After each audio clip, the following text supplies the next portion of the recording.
नमस्कार, मी मंजिरी निवास चौगले. संचार टाइम्स न्यूजमध्ये आपले स्वागत आहे. महाराष्ट्र राज्य कृषीभूषण पुरस्कार प्राप्त सुजाता गाट यांचे हुपरी नगर परिषदेच्या 8व्या वर्धापन दिनानिमित्त व्याख्यानमाला. सविस्तर वृत्त पुढीलप्रमाणे. व्यक्ती स्वतःसाठी वेळ काढत नाही.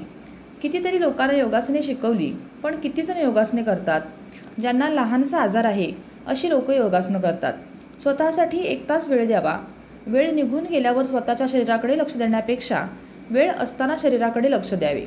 योगासन भारताची देण आहे. आपल्या शरीरासाठी पुरेपूर योगासने करावीत.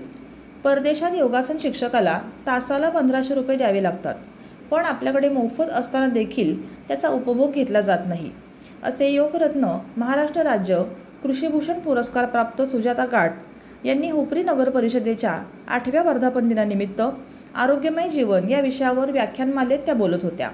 यावेळी मुख्याधिकारी अजय नरळे, नगरसेवक जयकुमार माळगे, गणेश वाईंगडे, रफिक मुल्ला, वीरकुमार शेंडुरे, रोहितकुमार कनवाडे, दिगंबर डोंगरे, सुदर्शन खोत, हुपरी नगर परिषदेचे कर्मचारी तसेच नागरिक उपस्थित होते.